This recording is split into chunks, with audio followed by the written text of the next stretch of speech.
Elle célébrera ses 86 ans le 29 septembre prochain. Et pourtant Mylène Demongeot a cru qu'elle n'atteindrait jamais ce cap. Ces derniers mois ont été rudes pour la comédienne, qui a enchaîné les pépins de santé. Atteinte d'un cancer, elle avait attendu de s'en sortir pour parler publiquement de son mal. Elle arborait, alors, une nouvelle coupe de cheveux grise, courte, le résultat de nombreuses séances de chimiothérapie.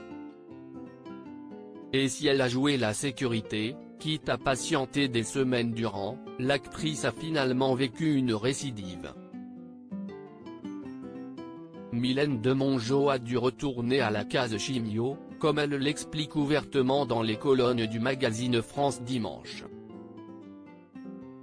Le cancer n'est, d'ailleurs, pas le seul à avoir tenté de venir à bout de la comédienne.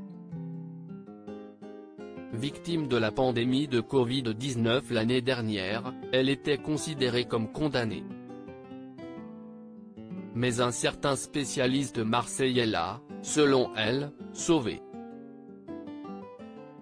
Il s'agit, bien entendu, du très médiatisé professeur, à qui elle dédie son prochain ouvrage intitulé Merci Raoult.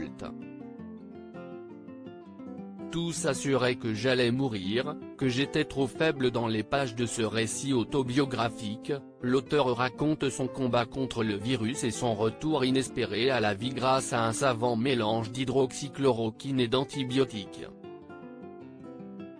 Il faut reconnaître que c'est grâce à ce grand professeur que j'ai eu la vie sauve, explique-t-elle. Atteinte du Covid l'année dernier et condamnée par les médecins qui ne donnaient pas cher de ma peau, je m'en suis sorti parce qu'on m'a administré le traitement de Raoult. Tous assuraient que j'allais mourir, que j'étais trop faible pour qu'on m'intube ou qu'on me plonge dans le coma. Tout est bien qui finit bien puisqu'après avoir vaincu tous ses problèmes de santé, Mylène Demongeot a pu terminer le tournage du film Mort de rire, maison de retraite de Thomas Gilou avec Kev Adams et Gérard Depardieu, qui sera présenté au Festival de l'Alpe d'Huez en janvier prochain. Elle a également tourné dans Deux vies, un épisode de la série Capitaine Marlowe qui sera diffusé en septembre 2021. Quant à son ouvrage, elle ira le remettre au professeur Raoult, à Marseille, en main propre, dès qu'il sera sorti. Retrouvez l'interview de Mylène Demongeot dans le magazine France Dimanche, N°3 1911 du 13 août 2021.